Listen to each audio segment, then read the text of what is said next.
2001년 12월 서울 종로구의 낡은 한빛 고시원에서 청년 윤재민이 흔적 없이 사라졌습니다. 취업 준비생들이 모여 사는 이 건물 3층 1.5평. 남짓한 그의 방 안에는 면접 준비 노트와 정장 한 벌, 시들어가는 컵라면 용기, 그리고 지갑과 주민등록증이 그대로 놓여 있었지요. 급하게 나간 흔적은 어디에도 없었습니다. 고시원 사람들은 고향 내려간 거 아니냐고 말했지만 귀향한 사람이 신분증을 두고 갈 리는 없었습니다. 게다가 재민이 사라지기 일주일 전부터 복도에서는 낯선 발소리가 잦았다는 증언만 조용히 남아 있었죠.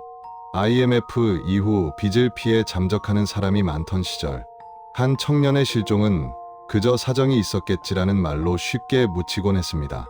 그러나 재민이 남긴 방 안의 물건들은 그 단순한 해석을 거부하듯 묵묵히 질문만을 쌓아갔습니다. 대체 그 작은 방 안에서는 무슨 일이 있었던 걸까요?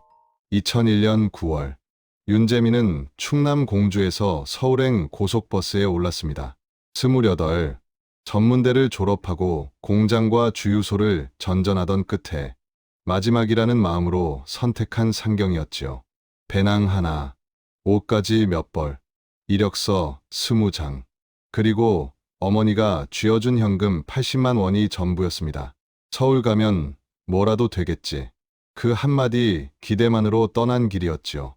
서울역에 도착한 순간, 재민은 2001년 서울이 예상보다 훨씬 빠르고 복잡하다는 사실을 바로 느꼈습니다. 사람들은 바쁘게 걸었고 휴대전화를 귀에 댄 채 끊임없이 통화하며 지나갔습니다. 재민은 배낭을 메고 종로로 향했습니다.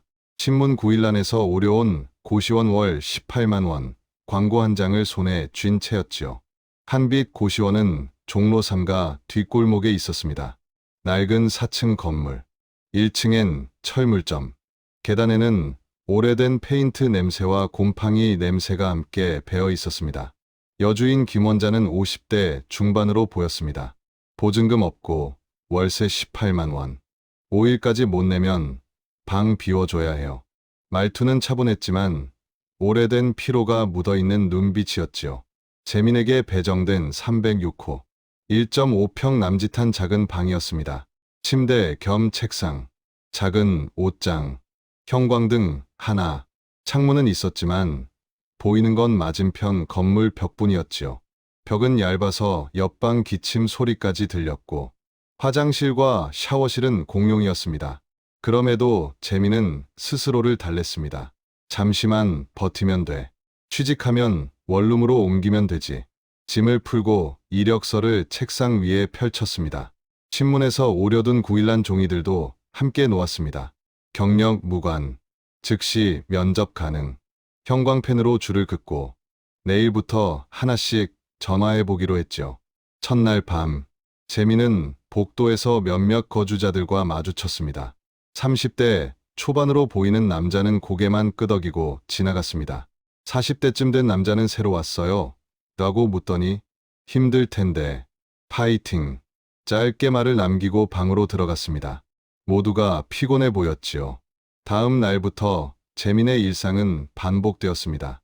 아침 7시 기상, 공용 세면실에서 대충 얼굴을 씻고 근처 분식집에서 김밥 한 줄로 아침을 때우고 공중전화 부스에서 회사에 전화를 걸었습니다.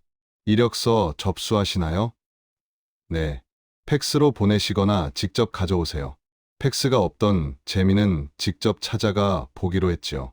영등포의 물류회사, 구로의 제조업체, 성수동의 인쇄소, 하루에 서너 군데씩 발로 뛰었습니다. 지하철 요금을 아끼려 2정거장 정도는 걸었고 정장은 없었지만 최대한 단정하게 보이려 셔츠와 면바지를 챙겨 입었지요. 하지만 돌아오는 말은 비슷했습니다. 경력이 없네요. 나이가 조금. 일단 연락드릴게요. 한 달이 지나고 또 한 달이 지났습니다. 3번 면접 기회를 얻었지만 모두 떨어졌습니다. 통장 잔고는 빠르게 줄어갔지요. 식비는 점점 줄었습니다. 아침은 삼각김밥, 점심은 라면이나 1,000원짜리 김밥, 저녁은 공용 주방에서 끓인 라면, 가끔은 그냥 굶기도 했습니다. 고시원 사람들과도 조금씩 익숙해졌습니다. 307호 장길수. 재민과 비슷한 처지였습니다. 나도 6개월째예요. 아직 못 구했어요. 그는 담배를 피우며 씁쓸하게 웃었지요. 305호 문태식은 말을 더듬었지만 가끔 일용직 정보를 알려줬습니다.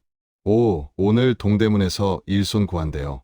304호 박선우는 새벽 배달 일을 했습니다. 한 달에 70만 원 받아요.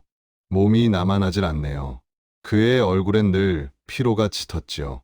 2층엔 더 나이 든 사람들이 많았습니다.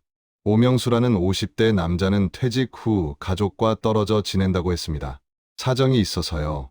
그 이상은 말하지 않았지요. 10월 말, 재민의 휴대전화 요금이 밀리기 시작했습니다. 3만 원이 넘는 요금은 그의 상황에서 큰 부담이었지요. 11월 중순, 휴대전화는 결국 정지됐습니다. 요금 납부 후 재개통 가능합니다. 자동답기의 목소리가 공허하게 들렸습니다. 이제 연락받을 방법은 고시원 공용 전화뿐이었지요. 그 무렵부터 재민은 사람들의 시선이 조금씩 달라지는 걸 느꼈습니다. 주인 김원자는 물었습니다. 이번 달 월세 제때 낼 수 있어요? 재민은 걱정 마세요. 라고 답했지만 통장 잔고는 이미 30만 원도 남지 않았습니다. 복도에서 마주친 문태식도 말했습니다. 월세 밀리면 큰일 나요. 주인 아주머니 까다로워요. 재민은 점점 고립돼 갔습니다. 휴대전화가 없으니 면접 연락도 받을 수 없었고 공용 전화로 연락처를 남기기엔 자존심이 허락하지 않았습니다. 집에 도움을 요청할 수도 없었지요. 어머니는 농사일로 지쳐 있었고 동생은 등록금 때문에 이미 빚을 지고 있었습니다. 조금만 더 버티면 된다. 재민은 그 말을 마음속에서 반복했습니다. 하지만 그 조금만 더가 언제 끝날지는 그 누구도 알 수 없었지요. 11월의 서울은 빠르게 추워졌습니다. 고시원 창문 틈으로 찬바람이 스며들었고 재민은 이불을 뒤집어 쓴 채 신문 9일란에 다시 형광펜을 그었습니다. 그리고 조용히 중얼거렸습니다. 잠시만 버티면 돼.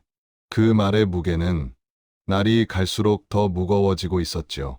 한빛 고시원에는 15개의 방이 있었고 12명이 살고 있었습니다. 재민이 들어온 2001년 9월 기준으로 이곳은 거의 만실이었지요. IMF 이후 경제가 조금씩 회복되는 듯 보였지만 일자리는 여전히 부족했습니다. 그래서 지방에서 올라온 사람들이 값싼 숙소를 찾아 이런 고시원으로 모여들었지요. 이곳 사람들은 특별히 이상하거나 위험해 보이지 않았습니다. 다만 모두 지쳐 보였을 뿐입니다. 눈빛이 흐리고 어깨가 처지고 말수가 적었습니다. 저마다의 사정을 얼굴에 새긴 채 살아가는 사람들이었지요. 재민이 가장 먼저 가까워진 사람은 옆방 307호 장길수였습니다. 31살.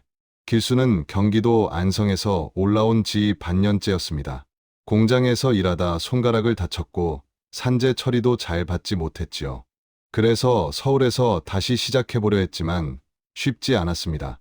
손이 일해서 힘쓰는 일은 못하고 그렇다고 사무직 경력도 없고 길수는 담배를 피우며 허공을 바라보곤 했습니다. 그는 하루에 2~3번씩 공중전화로 일자리를 알아봤지만 대부분 나이가 많다거나 경력이 안 맞는다는 말만 들었지요. 길수는 밤늦게까지 복도를 서성이는 습관이 있었습니다. 잠이 안 와서요. 그는 늘 그렇게 말했지요. 재민은 새벽 2~3시에도 복도에서 들리는 그의 발소리를 여러 번 들었습니다. 불면인지 불안인지 알 수 없었지만 그 소리는 고시원의 밤을 더 쓸쓸하게 만들었습니다. 305호 문태식은 35살. 전라도 사투리를 쓰는 말더듬이었습니다. 저기 오늘 동대문 쪽에 하하하 일 있는데 같이 갈래요? 태식은 항상 이런 식으로 말을 더듬었지만 일용직 정보를 성실히 나눠주는 사람이었지요. 그는 매일 새벽 5시에 일어나 역 앞이나 인력시장으로 나갔습니다.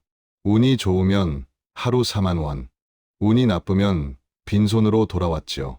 요즘은 일이 없어서 한 달에 얼마 버는지도 모르겠어요. 식당 일도 했다가 주문을 제대로 못 받는다는 이유로 사흘 만에 잘린 적도 있었습니다. 말만 안 더듬으면 좀 나아질 텐데. 그는 자주 그렇게 중얼거렸고, 재민은 태식의 말을 끝까지 들어주려 노력했습니다. 그럴 때마다 태식은 고마운 눈빛을 보냈지요. 304호 박선우는 38, 새벽 배달 일을 하고 있었습니다. 매일 새벽 3시에 일어나 오토바이를 몰고 신문과 우유를 배달했지요. 한 달에 70만 원쯤 받아요.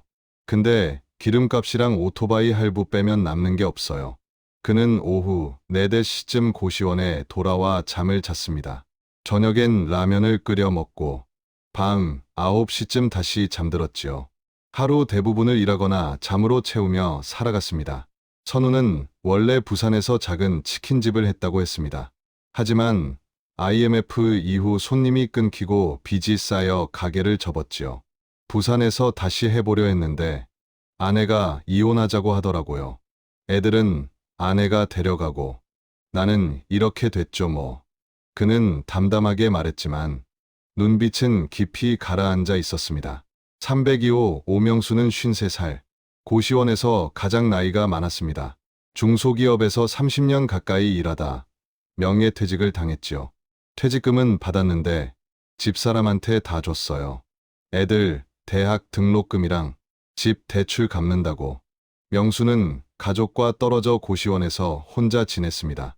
사정이 좀 복잡해서요. 그는 그 이상을 말하지 않았지요. 명수는 밤마다 기침을 했습니다. 담배 때문인지 기관지가 좋지 않아 보였고, 재미는 벽 너머 그 기침 소리를 들으며 잠들곤 했습니다. 낮에는 거의 방 밖으로 나오지 않고, 가끔 복도에서 마주치면 요즘 젊은이들 참 힘들지 라며 안쓰러운 눈빛을 보냈지요. 2층 201호 주인 김원자는 50대 후반이었습니다. 고시원을 운영한 지 3년째였죠. 남편이 사업 실패하고 빚만 남겨놓고 가버려서 어쩔 수 없이 시작했어요.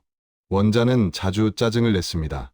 월세가 밀리면 방문을 두드리며 재촉했고, 공용 공간이 더러우면 크게 소리쳤지요. 하지만 재미는 알고 있었습니다. 그녀 역시 버티고 있는 사람이라는 것을요. 밤늦게 공과금 고지서를 정리하거나 전화로 누군가와 다투는 모습을 여러 번 봤으니까요. 이 사람들 속에서 재미는 묘한 감정을 느꼈습니다. 누구도 서로를 해치려 하지 않았습니다.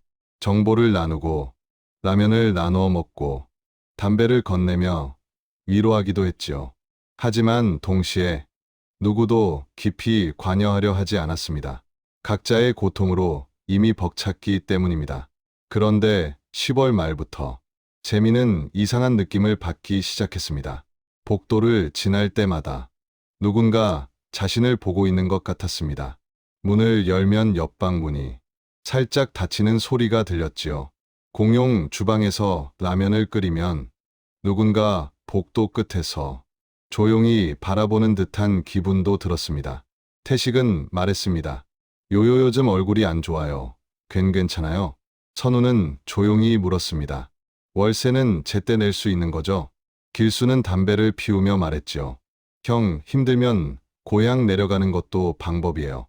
명수는 어깨를 두드리며 말했습니다. 젊은 친구가 너무 무리하는 것 같아. 걱정이야. 그들의 말은 모두 걱정이었습니다. 그러나 재민에게는 압박처럼 느껴졌지요. 마치 자신이 언제 무너질지 모두가 지켜보고 있는 것 같은 느낌이었습니다. 그 시선은 동정도 악의도 아니었습니다. 그저 다음은 누구일까? 그 정도의 무력한 관심처럼 보였지요. 재미는 점점 사람들과 눈을 마주치는 것도 불편해졌습니다. 그들이 이상한 사람이 아니라서가 아니었습니다. 그들이 자신의 미래처럼 보였기 때문이지요. 길수의 불면, 태식의 위축, 선우의 피로, 명수의 고립, 그 모든 것이 재민에게도 하나씩 생겨나고 있었습니다. 그리고 그 사실이 재민을 더 불안하게 만들었지요. 고시원은 이상한 곳이 아니었습니다. 단지 힘든 사람들이 모여 각자의 방식으로 버티는 곳이었지요. 그리고 그 속에서 재민 역시 조용히 무너지고 있었습니다. 11월 초 장길수가 사라졌습니다. 정확히 말하면 11월 3일 토요일 저녁 이후로 307호에서 아무 소리도 들리지 않았습니다. 처음엔 재민도 크게 신경 쓰지 않았습니다. 길수가 며칠씩 방을 비우는 일이 종종 있었기 때문이지요. 친구 집에 가 있을게요. 일자리 알아보러 지방 갑니다. 그런 말을 남기곤 했으니까요. 하지만 사흘이 지나고 일주일이 지나도 길수는 돌아오지 않았습니다. 복도에서 담배 피우던 그의 모습도 새벽에 서성이던 발소리도 완전히 사라졌습니다. 307호 방문은 굳게 닫혀 있었고 문틈 아래로는 어둡고 정적인 기운만 흘러나왔습니다. 11월 10일 재민은 주인 김원자가 307호 문을 여는 장면을 목격했습니다. 월세 2달 밀렸는데 연락도 안 되고 이러면 안 되는 거예요. 원자는 짜증 섞인 목소리로 말하며 마스터키로 문을 열었습니다. 재민은 복도 끝에서 그 모습을 조용히 지켜봤습니다. 방 안은 어두웠습니다. 커튼이 쳐져 있었고 형광등도 꺼져 있었지요. 불이 켜지는 순간 길수가 살던 흔적이 그대로 드러났습니다. 침대 위에 구겨진 이불, 컵라면 용기 2개, 재떨이, 신문 구일란을 오려 붙인 종이들, 옷장 문은 반쯤 열려 있었고 안에는 낡은 점퍼와 청바지가 조용히 걸려 있었습니다. 빈 문제로 도망간 것 같네. 원자는 혀를 차며 말했습니다. 요즘 이런 사람 많아요. 월세 밀리고 연락 끊고 그냥 사라지는 거죠. 그녀는 방을 대충 둘러보고 짐 정리해서 버려야겠네 라고 말하며 문을 닫았습니다. 원자의 설명은 2001년의 현실 속에서는 충분히 있을 법한 이야기였습니다. IMF 이후 신용불량자가 300만 명을 넘었고 빚에 쫓겨 잠적하는 사람들도 드물지 않았습니다. 재민도 처음엔 길수 형도 어디 피해서 잠깐 나간 거겠지. 그렇게 생각했습니다. 하지만 며칠 뒤 원자가 길수의 방을 치우고 짐을 복도에 쌓아두자 재민의 생각은 조금씩 달라지기 시작했습니다. 11월 13일 오후 재민은 복도에 놓인 짐을 보게 되었습니다. 검은 비닐봉지 3개, 박스 하나. 아무도 찾아가지 않으면 내일 버릴 거예요. 원자가 그렇게 말했습니다. 재민은 박스 하나를 열어봤습니다. 호기심이라기보다 말할 수 없는 불안감 때문이었습니다. 박스 안에는 길수가 남긴 서류들이 가득했습니다. 면접 불합격 통지서, 채용 공고 스크랩, 손으로 쓴 자기소개서 초안, 고시원 월세 고지서, 9월분 밀림, 10월분 미납, 11월분 독촉, 붉은 글씨로 기한 내 미납 시 퇴실 조치 라고 적혀 있었습니다. 재민은 한 장을 집어들었습니다. 면접 불합격 통지서였습니다. 귀하의 지원에 감사드리나 이번 채용에서는 아쉽게도 날짜는 10월 28일. 길수가 사라지기 일주일 전이었지요. 종이는 구겨졌다가 다시 편 흔적이 있었습니다. 또 다른 종이에는 길수의 손글씨 메모가 적혀 있었습니다. 안성 집 전화번호 어머니 11월 5일까지 월세 내야 함. 동대문 인력시장 새벽 6시. 도망갈 사람이라면 월세 마감일을 적을까요? 어머니 전화번호를 남길까요? 재민은 다른 서류들도 살펴봤습니다. 구직 신청서, 이력서 사본, 일용직 급여 명세서, 10월 한 달에 길수가 번 돈은 총 12만 원이었습니다. 하루 4만 원씩 일한 날이 사흘뿐이었지요. 월세 18만 원은 도저히 감당할 수 없는 금액이었습니다. 박스 맨 아래에는 작은 수첩이 하나 있었습니다. 낡은 다이어리였지요. 재민은 마지막 페이지를 펼쳤습니다. 11월 2일 금요일. 오늘도 일 못 구함. 월세 이틀 남음. 집에 전화할까 했는데 안 함. 어머니 걱정하실까봐. 내일 다시 나가봐야지. 그게 마지막 기록이었습니다. 11월 3일 이후의 페이지는 하얀 백지였지요. 재민은 수첩을 덮고 박스를 다시 닫았습니다. 가슴이 답답했습니다. 길수가 도망간 게 아니라는 확신이 천천히 깊어졌습니다. 도망갈 사람은 월세 마감일을 메모하지 않습니다. 어머니, 전화번호를 적지 않습니다. 내일 다시 나가본다는 다짐을 일기에 남기지 않습니다. 그렇다면 길수는 어디로 간 걸까요? 왜 갑자기 사라진 걸까요? 재민은 복도를 지나며 다른 사람들의 반응을 살폈습니다. 문태식은 말했습니다. 길수 형, 도도 도망간 거 아니에요? 박선우는 무심하게 말했습니다. 빚 때문에 잠적한 거겠죠. 오명수는 요즘 같은 세상엔 그런 일 흔하지 라고 했습니다. 모두가 길수의 실종을 당연한 일처럼 받아들였습니다. 하지만 재민만은 그렇게 생각할 수 없었습니다. 길수가 남긴 물건들, 마지막 메모, 그리고 수첩의 마지막 문장. 내일 다시 나가봐야지. 그건 포기한 사람의 말이 아니었습니다.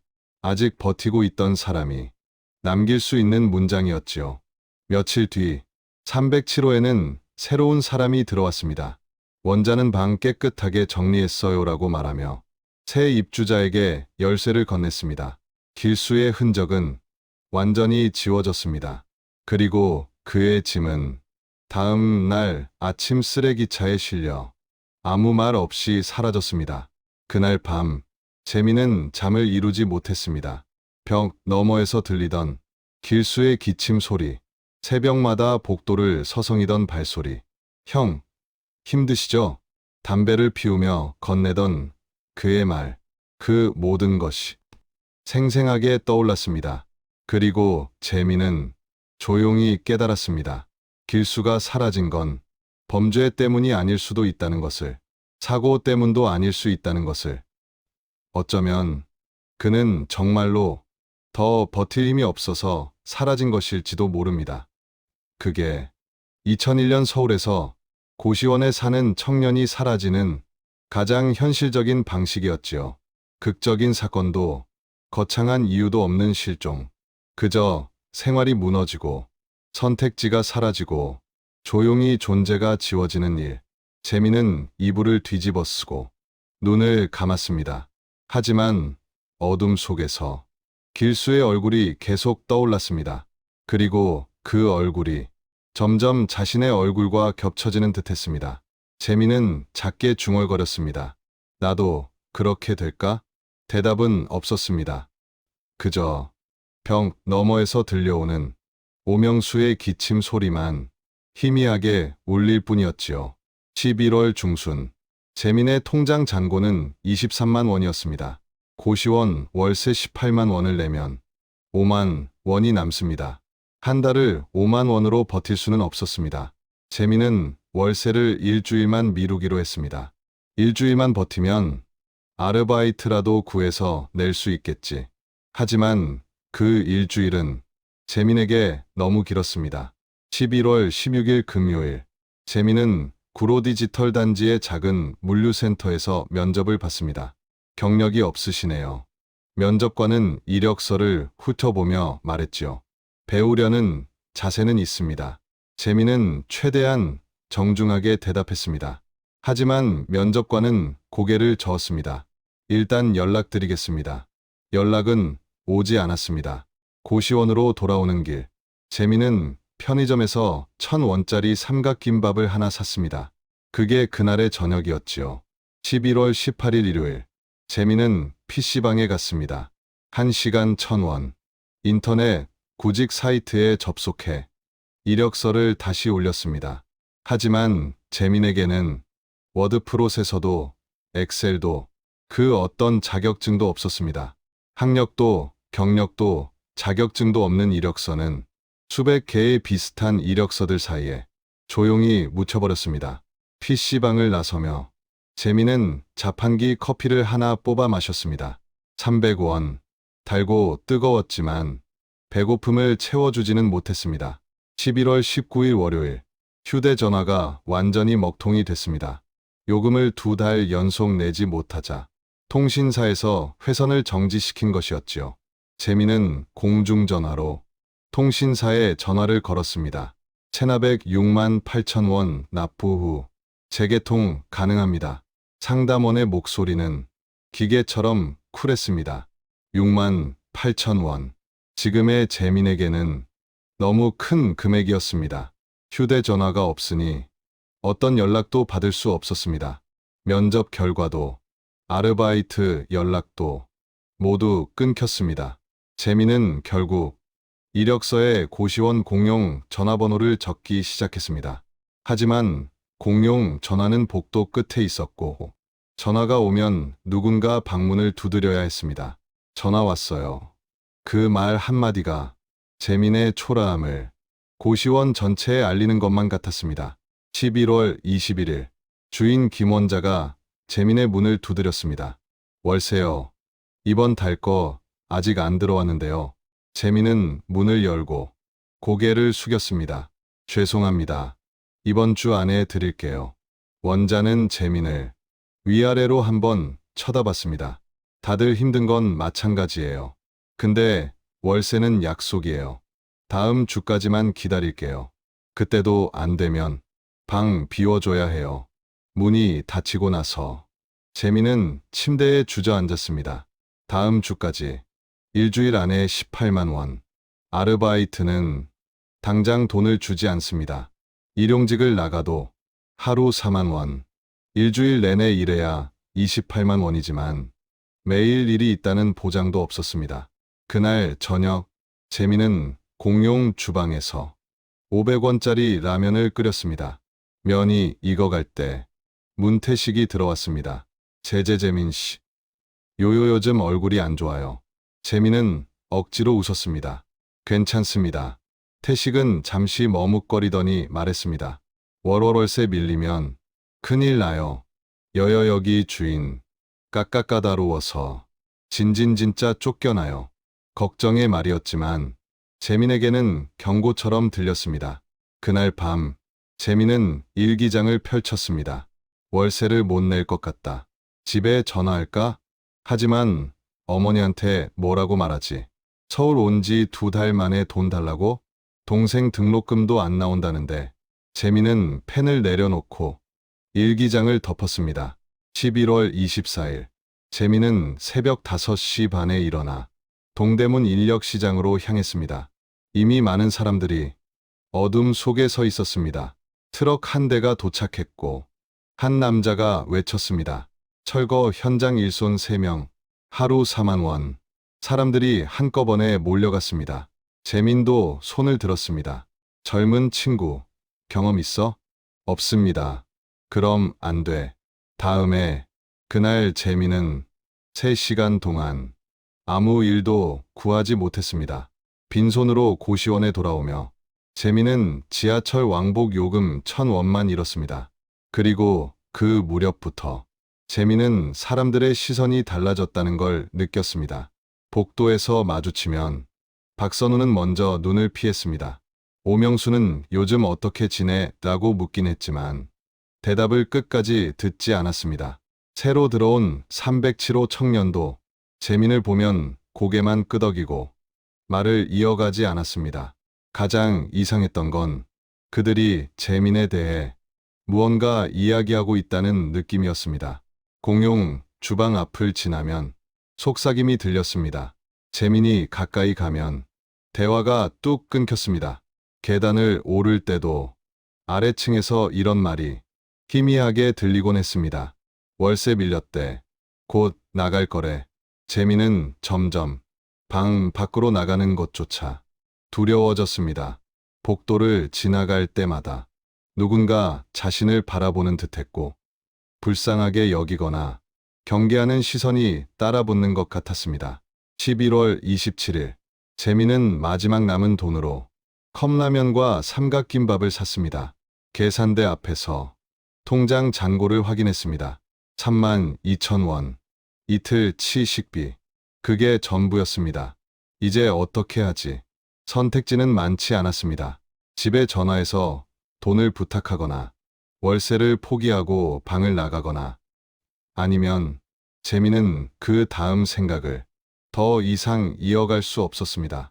그날 밤 주인 원자가 다시 문을 두드렸습니다. 내일까지예요. 내일까지 월세 안 들어오면 정말 방 비워야 합니다. 재민은 대답하지 못했습니다. 원자는 한숨을 쉬고 그대로 돌아갔습니다. 재민은 침대에 누워 천장을 바라봤습니다.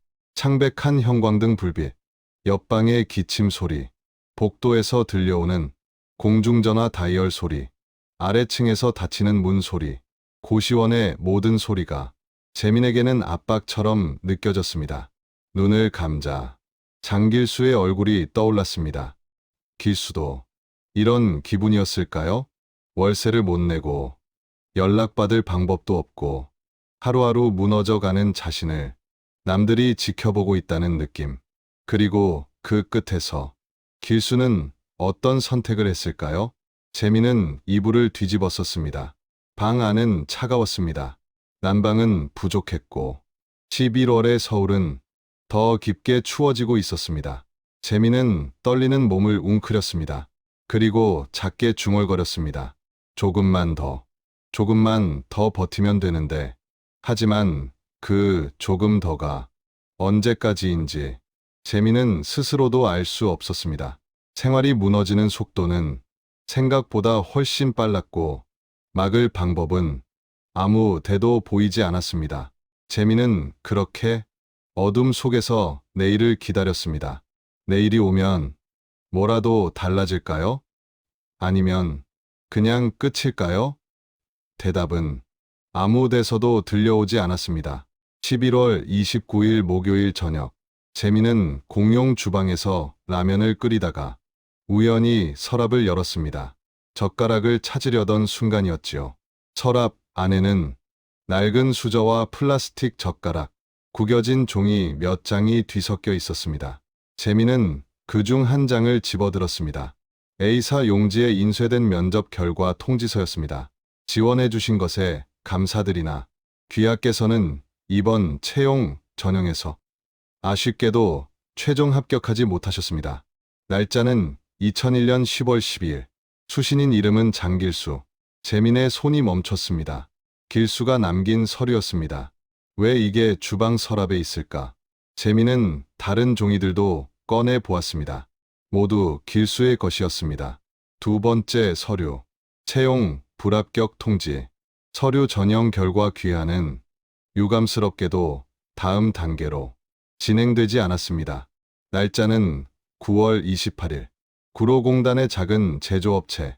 팩스로 받은 것인지 글자는 흐릿했고 종이는 구겨졌다 펴진 흔적이 있었습니다.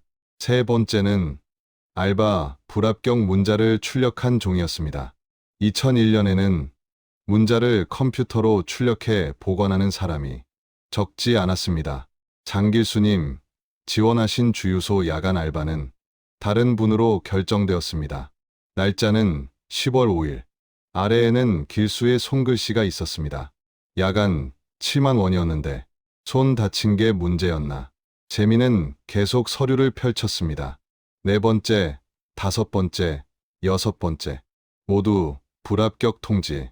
편의점 야간 알바, 공장 생산직, 주차 관리원, 경비원, 배달 대행. 거절 사유도 다양했습니다. 경력 부족, 연령 초과, 신체 조건 미달.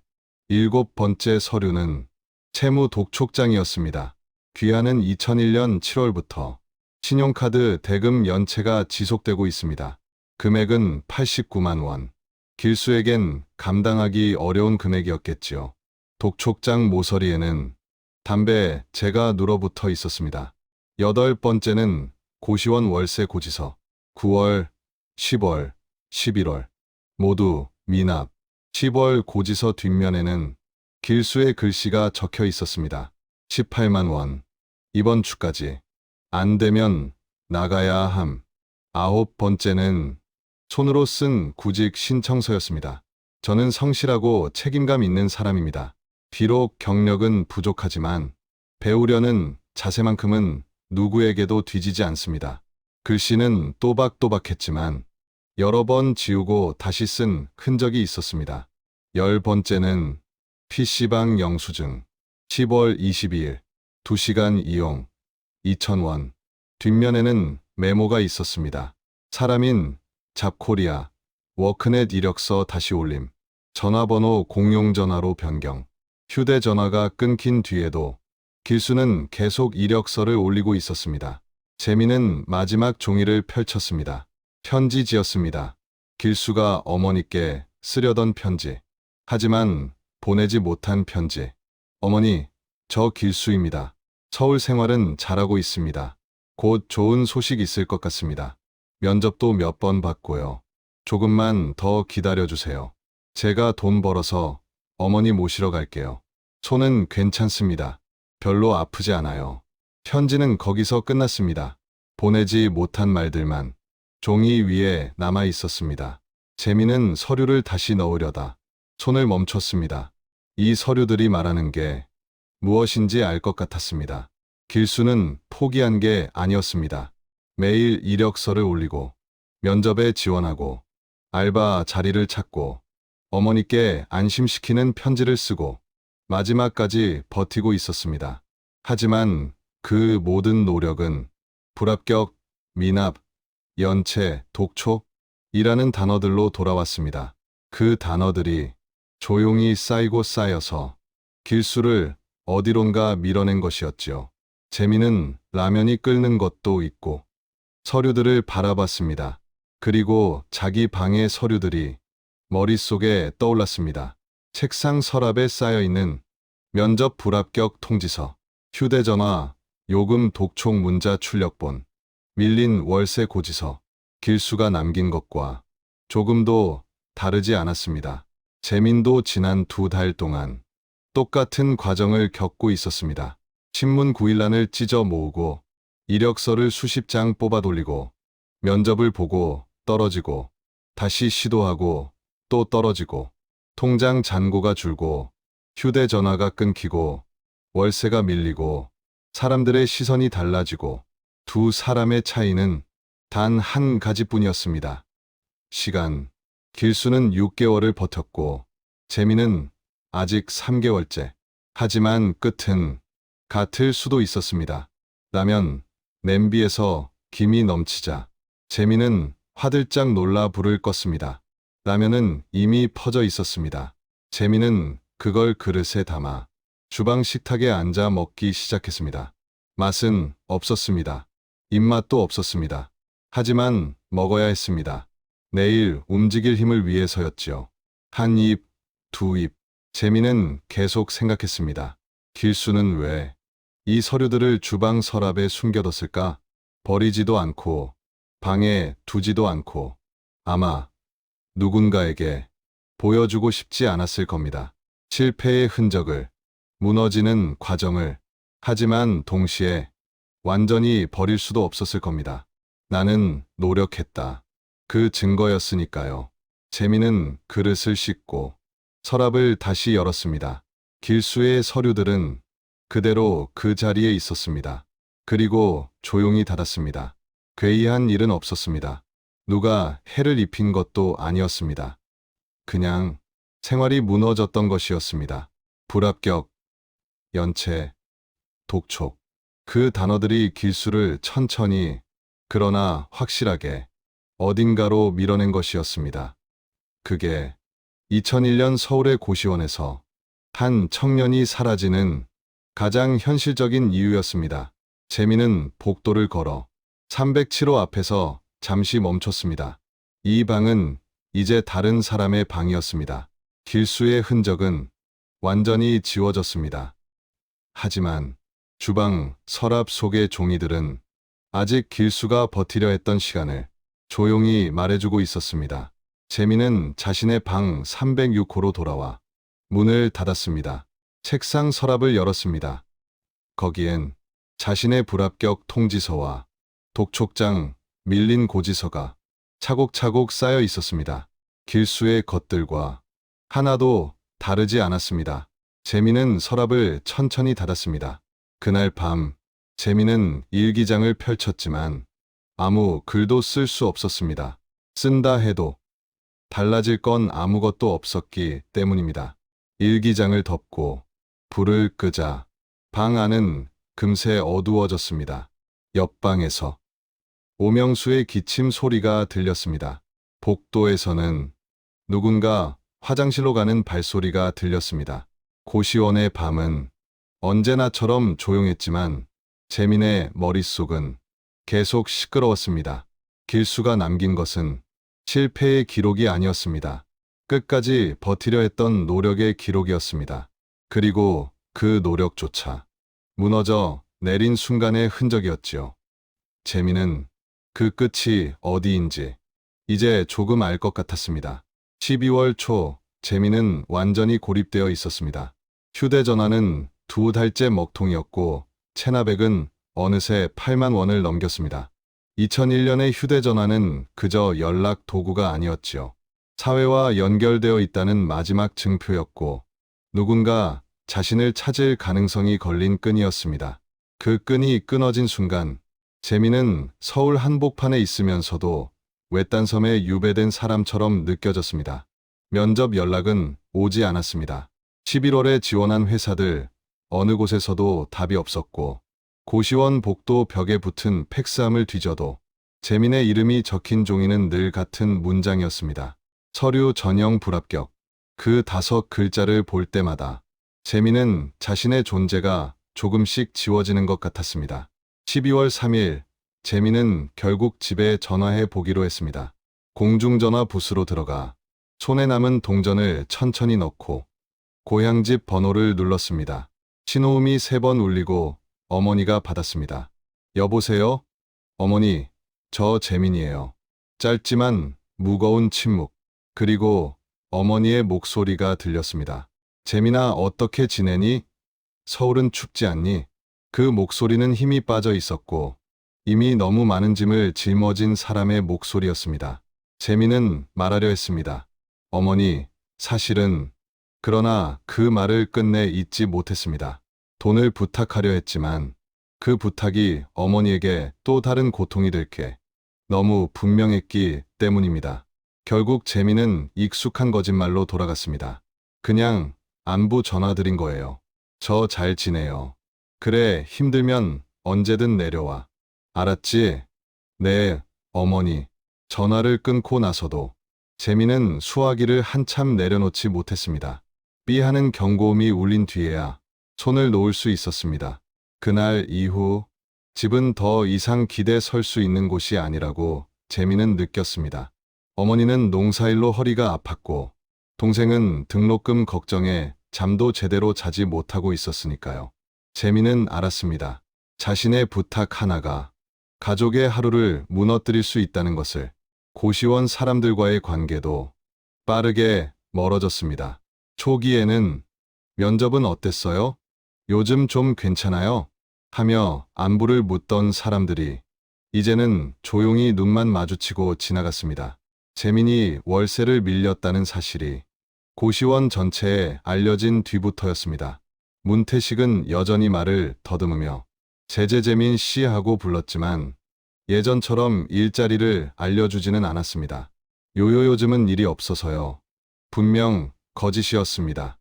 태식은 여전히 새벽마다 인력시장으로 나가고 있었으니까요. 박선우는 아예 재민을 피했습니다.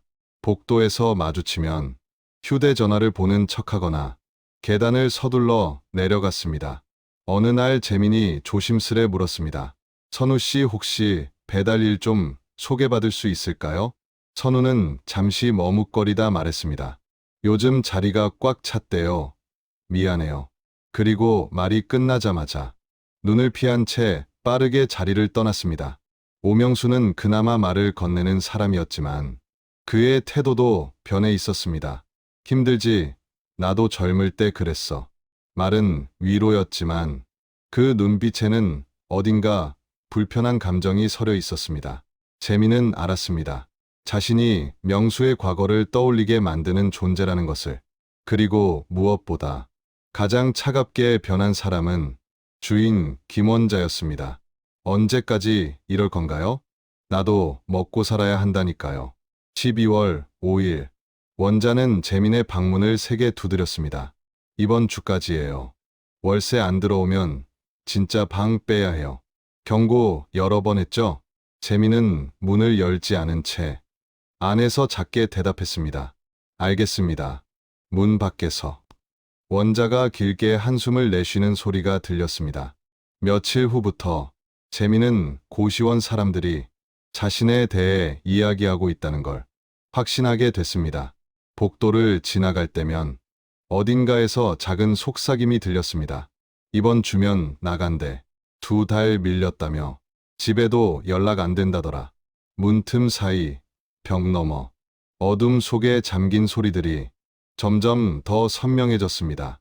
12월 7일 저녁 재민은 공용 주방문 앞에서 걸음을 멈췄습니다. 안쪽에서 태식과 선우의 목소리가 들렸기 때문입니다. 제재재민 씨 언제 나가나요? 이번 주래. 주인이 그러던데. 안 됐네요. 착한 분인데. 착해도 소용없잖아. 여긴 월세 내야 사는 곳이지. 그래도 우리도 힘들어. 남 걱정할 여유 없어. 그 말들은 잔인하지 않았습니다. 그저 사실이었습니다.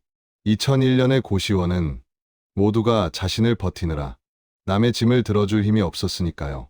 재민은 결국 주방에 들어가지 않고 조용히 되돌아섰습니다. 그날 밤 재민은 방에서 전기포트로 물을 끓여 마지막 컵라면을 먹었습니다. 이제 내일부터 무엇을 먹을지 전혀 알 수 없었습니다. 통장 잔고는 8,000원. 이틀치 식비였습니다. 재민은 천장을 바라보며 조용히 생각했습니다. 휴대전화는 없고 집에도 손 벌릴 수 없고 고시원 사람들은 피하고 면접 연락도 끊겼습니다. 서울에 있지만 서울에 존재하지 않는 것 같은 기분. 1.5평짜리 작은 방이 재민의 세계 전체가 된 순간이었습니다. 12월 9일 재민은 마지막 1,000원으로 PC방에 갔습니다. 이메일을 열었지만 받은 메일함엔 구직 사이트 광고만 잔뜩이었습니다. 면접 연락은 하나도 없었습니다. 재민은 이력서를 다시 올리려 했지만 연락처란에서 손이 멈췄습니다. 휴대전화는 끊겼고 고시원 공용전화는 받을 수 있을지도 알 수 없었습니다. 결국 재민은 연락처 칸을 비워둔 채 이력서를 저장했습니다. 연락받을 방법이 없는 구직자. 그게 지금의 재민이었습니다. PC방을 나와 고시원으로 돌아오는 길, 공중전화 부스 앞에서 한참을 멈춰 섰습니다. 전화번호부가 걸려 있었지만 서울에 전화할 사람은 단 한 명도 없었습니다. 계단을 올라가며 재민은 생각했습니다.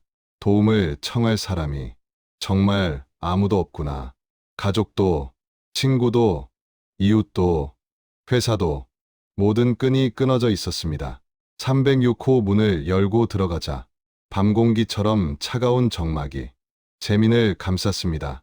형광등을 켜자 빛이 잠시 깜빡이며 흔들렸습니다. 재민은 침대에 앉아 무릎을 끌어안았습니다. 추웠습니다. 고시원의 난방은 약했고 12월의 서울은 점점 더 차가워졌습니다. 이불을 뒤집어 쓴 채 재민은 더 깊이 웅크렸습니다. 외부와의 연결이 모두 끊어진 듯한 느낌. 누구도 자신을 찾지 않고 자신도 누구에게도 손을 뻗을 수 없는 상태. 사람들로 가득한 고시원 속에서 재민은 가장 외로운 사람이었습니다. 옆방에서 들려오는 오명수의 기침 소리, 복도에서 나는 문 닫는 소리, 아래층에서 희미하게 들리는 통화 소리, 그 모든 생활의 소음이 재민에게는 더 깊은 고립의 증거처럼 들렸습니다. 그날 밤 재민은 눈을 감았습니다. 이제 어떻게 해야 할지 전혀 알 수 없었습니다. 버틸 방법도, 빠져나갈 방법도, 누군가에게 도움을 청할 길도 보이지 않았습니다. 그저 시간만 흘렀고 마감은 가까워지고 있었습니다. 끝은 이미 보이기 시작했지만 그 끝 너머에 무엇이 있는지 재민은 알고 싶지 않았습니다. 다만 고립된 사람에게는 선택지가 없다는 것만 너무도 분명했지요. 12월 11일 화요일 재민은 오랜만에 일기장을 펼쳤습니다. 마지막으로 일기를 쓴 게 일주일 전이었습니다. 그 사이 무엇을 했는지, 어떤 하루를 보냈는지 재민은 정확히 떠올릴 수 없었습니다. 매일이 비슷했기 때문입니다. 아침에 눈을 뜨고 복도를 조심히 지나 화장실에 다녀오고 작은 방으로 돌아와 침대에 앉아 시간을 흘려보내고 저녁이면 컵라면 하나로 하루를 마무리하고 다시 잠드는 일상. 그 단조롭고 고립된 흐름이 끝없이 반복됐습니다. 통장 잔고는 이제 2,000원이었습니다. 어제 편의점에서 삼각김밥 하나를 사고 남은 돈이었지요. 내일부터는 아예 굶어야 할 것 같았습니다. 월세는 이미 2달치가 밀려 있었고 주인 김원자는 더 이상 말로 재민을 부르지도 않았습니다. 대신 방문 앞에 쪽지를 붙였습니다. 12월 15일까지 퇴실 바람. 굵은 빨간 매직 글씨가 차갑게 보였습니다. 재민은 펜을 들었습니다. 무엇을 써야 할지 알 수 없었지만 일기장은 이제 재민이 유일하게 말을 걸 수 있는 대상이었습니다. 가족도, 고시원 사람들도, 면접관들도 재민의 말을 들어주는 사람은 아무도 없었으니까요. 재민의 목소리는 이제 어디에도 닿지 않았습니다. 그래서 일기장에 적기로 했습니다. 12월 11일 화요일. 날짜를 적고 재민은 한참 동안 펜을 멈췄습니다. 무슨 말을 적어야 할까? 오늘도 일을 구하지 못했다. 그건 이미 수십 번 반복한 문장이었습니다. 내일 방을 나가야 한다. 그것도 더 이상 새롭지 않았습니다. 재민은 천천히 펜을 움직였습니다. 사람이 이렇게 천천히. 거기서 다시 멈췄습니다. 다음에 올 단어를 떠올리려 했지만 무너진다, 사라진다, 끝난다. 어느 것도 지금의 감정을 정확히 설명하지 못했습니다. 재민이 느끼는 건 갑작스러운 붕괴가 아니었습니다. 더 조용하고, 더 느리고, 더 음지에서 진행되는 과정이었습니다. 그래서 이렇게 적었습니다. 아무도 모르게 없어질 수 있다는 걸 처음 알았습니다. 그 문장을 적는 순간 재민은 펜을 내려놓았습니다. 그 표현이 지금의 자신을 가장 정확하게 설명한다고 느꼈습니다. 죽는 것도 아니고 떠나는 것도 아니고 그저 존재가 아주 조금씩 누구의 기억에서도 관심에서도 관계에서도 서서히 지워지는 감각. 재민은 창밖을 바라봤습니다. 항상 보았던 맞은편 건물의 회색 벽뿐이었습니다. 석 달 동안 단 하루도 그 풍경은 변하지 않았습니다. 처음 이 고시원에 왔을 때만 해도 잠시만 있다 나가면 된다고 생각했습니다. 하지만 잠시는 석 달이 되었고 이제는 나갈 곳조차 남아있지 않았습니다. 재민이 처음 나는 없어지고 있다고 느낀 순간은 휴대전화가 끊겼을 때였습니다. 2001년의 휴대전화는 단순한 연락 도구가 아니라 세상과 자신 사이에 놓인 유일한 다리였지요. 누군가 자신을 부를 수 있다는 것, 그 부름에 자신이 응답할 수 있다는 것, 그 가능성이 사라지자 재민은 바로 그 순간 투명 인간이 된 것처럼 느껴졌습니다. 집과의 연락이 끊긴 건 2번째였습니다. 재민은 더 이상 집에 전화하지 않았습니다. 어머니를 더 지치게 할 뿐이고 도움을 받을 수도 없다는 걸 알고 있었기 때문입니다. 연락이 끊기자 재민은 고향에서도 없어진 사람이 되었습니다. 고시원 사람들도 재민을 피하기 시작했습니다. 복도를 지나면 고개를 돌리고 공용 주방에 가면 대화를 멈추고 세면실에서 마주치면 서둘러 자리를 비웠습니다. 마치 재민이 존재하는 것 자체가 그들에게 불편함을 준다는 듯했습니다. 그래서 재민은 차라리 내가 없으면 좋겠다는 표정이라는 걸 자꾸 떠올리게 됐습니다. 구직 사이트에서도 재민은 지워졌습니다. 아무리 이력서를 올려도 연락은 오지 않았고 면접도 알바도 모두 거절당했습니다. 재민은 노동시장에서도 필요 없는 사람이 되어 있었습니다. 없어도 되는 사람. 재민은 일기장을 다시 내려다봤습니다. 천천히 없어질 수 있다는 걸 처음 알았습니다. 그 한 문장이 모든 걸 설명하고 있었습니다. 사회적 관계에서, 경제적 활동에서, 타인의 관심에서 재민은 조용하고 지속적으로 사라지고 있었습니다. 아무도 이 소멸을 막으려 하지 않았습니다. 가족은 알지 못했고 고시원 사람들은 외면했고 사회는 그저 무관심했습니다. 서울의 한복판에서 재미는 아주 천천히 투명해지고 있었고 그 사실이 무엇보다 무서웠습니다. 죽음보다 더 무서운 건 아무도 눈치채지 못한 채 사라지는 것이었습니다. 재미는 일기장을 덮었습니다. 더 적을 말이 없었습니다. 그 한 문장이 모든 것을 말해주고 있었습니다. 일기장을 책상 서랍에 넣고 재미는 침대에 누워 천장을 바라봤습니다. 형광등이 깜빡거렸습니다. 오래된 형광등이라 자주 그랬습니다. 재미는 그 깜빡임을 바라보며 문득 생각했습니다. 나도 저렇게 어느 순간 깜빡하고 꺼지는 걸까? 조금씩 아무도 모르게. 그날 밤 재미는 잠들지 못했습니다. 배가 고팠습니다. 마지막으로 제대로 밥을 먹은 건 이틀 전 도시락이었습니다. 그 후로는 컵라면 하나, 삼각김밥 하나가 전부였고 내일부터는 그것마저 없었습니다. 재미는 이불을 뒤집어 쓰고 몸을 웅크렸습니다. 추웠습니다. 12월 중순의 서울은 영하로 떨어지고 있었고 고시원의 난방은 너무 약했습니다. 옆방에서 오명수의 기침이 들렸습니다. 매일 같은 자리에서 들리던 기침 소리. 재미는 그 소리를 들으며 생각했습니다. 저 사람도 천천히 없어지고 있는 걸까? 명수도, 태식도, 선우도, 이 고시원에 사는 사람들 모두가 조금씩 사라지고 있는 건 아닐까? 2001년의 서울은 겉보기엔 화려했습니다. 강남에는 고층 빌딩이 올라가고 명동에는 인파가 넘쳤고 홍대에는 젊은 사람들이 모였습니다. 하지만 그 이면엔 이런 고시원이 있었습니다. 사람들이 아무도 모르게 서서히 사라지는 곳. 12월 12일 수요일 아침, 재미는 방문 앞에 새 쪽지가 붙어 있는 걸 보았습니다. 15일까지 퇴실하지 않으면 강제 퇴거 조치합니다. 주인, 이제 원자는 말조차 걸지 않았습니다. 쪽지로 통보할 뿐이었지요. 재미는 그 쪽지를 떼어 구겨 쓰레기통에 넣었습니다. 책상 서랍을 열자 일기장, 불합격 통지서, 밀린 고지서, 잔고가 비어있는 통장, 재민이 천천히 없어지고 있다는 증거들이 고요히 쌓여 있었습니다. 서랍을 닫고 재민은 창밖을 바라봤습니다. 여전히 회색 벽만 보였습니다. 재민은 중얼거렸습니다. 천천히 없어지는 기분. 그 말이 너무도 정확했습니다. 갑자기 사라지는 게 아니라 조금씩 투명해지는 것. 아무도 모르게 조용히 지워지는 것. 복도에서 누군가 지나가는 발소리가 들렸습니다.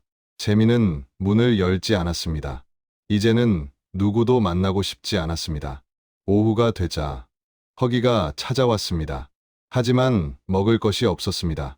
2,000원을 쓰면 진짜 끝이라는 걸 알고 있었기 때문에 재미는 물로 배를 채웠습니다. 복도 끝 정수기에서 물을 받아 컵에 가득 채워 마셨습니다. 속은 잠시 따뜻해졌지만 곧 다시 허기가 밀려왔습니다. 저녁이 되자 재미는 침대에서 일어나지도 않았습니다. 일어날 힘도 이유도 없었습니다. 어디 갈 곳도 없고 할 일도 없고 만날 사람도 없었습니다. 재미는 천장을 보며 그저 시간이 지나가기를 기다렸습니다. 밤이 되자 고시원은 조용해졌습니다. 방마다 작은 불빛 아래 사람들이 저마다의 고독을 견디고 있었을 것입니다. 하지만 재민의 방은 그 중에서도 가장 고립된 곳처럼 느껴졌습니다. 서울엔 1,000만 명이 살고 있었지만 그중 누구도 재민과 연결되어 있지 않았습니다. 재민은 다시 일기장을 꺼내 마지막 문장을 읽었습니다. 사람이 이렇게 천천히 아무도 모르게 없어질 수 있다는 걸 처음 알았습니다. 그 아래에 재미는 한 문장을 더 적었습니다. 이게 끝인 것 같습니다. 그리고 펜을 놓았습니다. 더는 쓸 말이 없었습니다. 그 일기는 그곳에서 멈췄습니다. 그리고 재민의 기록도 그날을 끝으로 사라졌습니다. 12월 16일 일요일, 주인 김원자는 306호 문을 열었습니다. 재민은 이틀 전 14일 밤을 마지막으로 고시원에서 자취를 감췄습니다. 짐도 거의 챙기지 않았습니다. 아마 배낭 하나 정도만 들고 나간 듯 했습니다. 방 안에는 낡은 옷가지 몇 벌, 비어있는 컵라면 용기, 그리고 책상 위에 펼쳐진 면접 준비 노트가 그대로 남아 있었습니다. 원자는 방을 둘러보며 긴 한숨을 내쉬었습니다. 또 도망갔네. 이런 일이 처음도 아니었습니다. 몇 달 전 장길수도 그랬고, 작년에도 2명이 이렇게 사라졌습니다. 월세가 밀리고, 연락이 끊기고, 어느 날 조용히 자취를 감추는 것. 2001년의 고시원에서는 흔히 일어나던 일이었습니다. 원자는 청소를 시작했습니다. 침대 위 이불을 걷고 옷장 문을 열어 남은 옷들을 비닐봉지에 넣었습니다. 채울 것도 버릴 것도 많지 않았습니다. 재미는 원래부터 가진 게 거의 없었습니다. 책상 서랍을 열자 불합격 통지서들과 밀린 고지서, 그리고 얇은 일기장이 나왔습니다. 원자는 그 일기장을 펼치지 않았습니다. 남의 깊은 사정을 들여다보고 싶지 않았습니다. 아니, 들여다보면 마음이 무거워질 걸 알고 있었기 때문이겠죠. 그러나 서랍 깊숙한 곳에서 손에 걸리는 무언가가 있었습니다. 꺼내보니 흰색 봉투 10개가 가지런히 쌓여 있었습니다. 봉투마다 서울 곳곳에 회사 이름이 또박또박 적혀 있었습니다. 대림산업 인사팀 귀중, 금성전자 채용 담당자님, 현대백화점 인사과, 신세계 구로점 관리부. 원자는 봉투 하나를 조심스레 열었습니다. 안에는 손글씨로 쓴 자기소개서와 이력서가 들어 있었습니다. 2001년 컴퓨터가 없는 사람들은 이렇게 직접 글씨를 써서 서류를 만들곤 했습니다. 비록 화려한 경력은 없지만 성실함 하나만큼은 자신합니다. 주어진 일에 최선을 다하고 배우려는 자세로 임하겠습니다. 글씨는 매끄럽지 않았고 곳곳이 떨려 있었습니다. 자신감보다 간절함이 더 선명하게 묻어나는 글씨였습니다.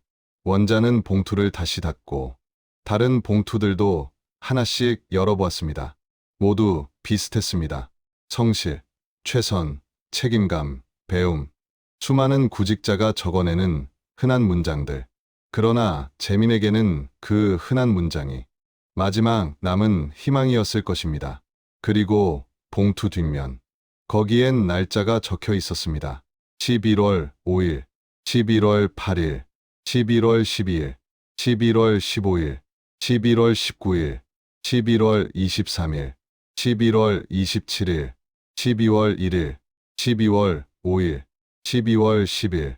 재민이 사라지기 나흘 전까지 거의 34일 간격으로 꾸준히 준비해둔 편지들이었습니다. 원자는 봉투를 내려놓고 한참을 가만히 앉아 있었습니다. 포기한 게 아니었네. 월세가 밀리고 휴대전화가 끊기고 밥을 굶는 처지였으면서도 재민은 마지막 순간까지 자기소개서를 쓰고 있었던 것입니다. 우표 살 돈이 없어 보내지 못했을 뿐. 이 작은 방 안에서 끊임없이 다시 일어설 방법을 찾으려 하고 있었던 것이죠. 원자는 답답한 마음을 누르며 가장 최근 날짜가 적힌 봉투를 집어들었습니다. 12월 10일, 재민이 사라지기 엿새 전, 대림산업 인사팀 귀중. 원자는 잠시 고민하다가 지갑을 열었습니다. 170원짜리 우표 한 장을 꺼내 봉투에 붙였습니다. 그리고 고시원 전화번호를 뒷면에 적었습니다. 발신인 윤재민, 연락처 02에 765에 XXXX 한빛 고시원. 재민이 어디에 있든 혹시 연락이 온다면 전해줄 수 있을 것 같았기 때문입니다. 아니, 어쩌면 단순한 미안함이었는지도 모릅니다. 원자는 봉투를 들고 골목 끝 우체통까지 갔습니다. 잠시 망설였다가 봉투를 투입구에 넣었습니다. 빨간 우체통이 천천히 그 봉투를 삼켰습니다. 12월 21일 금요일, 한빛 고시원으로 전화가 왔습니다. 여보세요, 한빛 고시원입니다. 네, 안녕하세요. 대림산업 인사팀입니다. 윤재민 씨 계신가요? 원자는 말문이 막혔습니다. 재민 씨요? 네, 이력서를 보내주셨는데 한번 뵙고 싶어서 연락드렸습니다.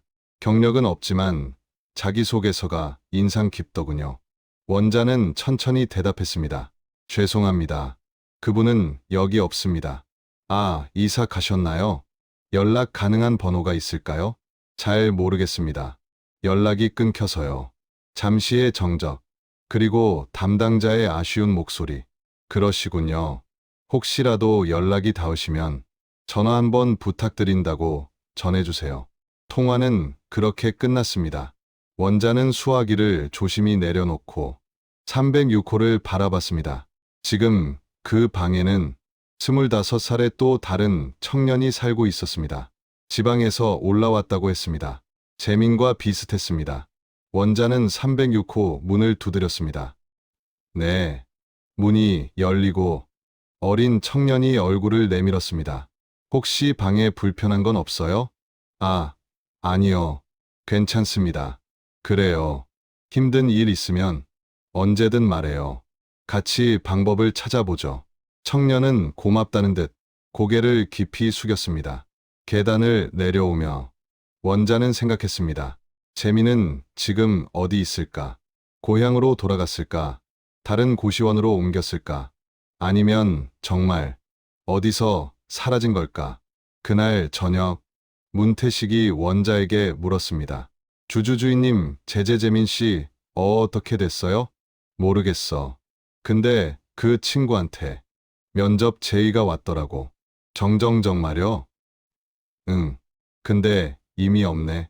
태식은 고개를 조용히 떨궜습니다. 안 됐네요. 늘 말이 적던 박선우도 입을 열었습니다. 타이밍이 안 맞았네요. 조금만 더 버텼으면. 오명수는 짧게 말했습니다. 그게 인생이야. 모든 건 타이밍이지. 원자는 설거지를 하며 창밖 어둠을 바라봤습니다. 겨울의 서울은 차갑고 늘 바쁘고 누군가를 삼키기도 쉬운 도시였습니다.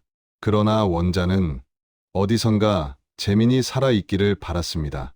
서울이 아니어도 고시원이 아니어도 어디선가 다시 시작하려 애쓰고 있기를. 2001년 12월 24일 충남 공주. 윤재민은 어머니 댁 마당에서 나무를 손질하고 있었습니다. 일주일 전 서울에서 더는 버티지 못한 그는 배낭 하나만 메고 공주행 버스에 몸을 실었습니다. 집에 돌아왔을 때 어머니는 묻지 않았습니다. 왔구나. 그리고 따뜻한 밥상을 차려주었습니다. 재민은 밥을 먹다 조용히 울었습니다. 어머니는 등을 토닥이며 말했습니다. 괜찮다. 여기서 다시 시작하면 돼.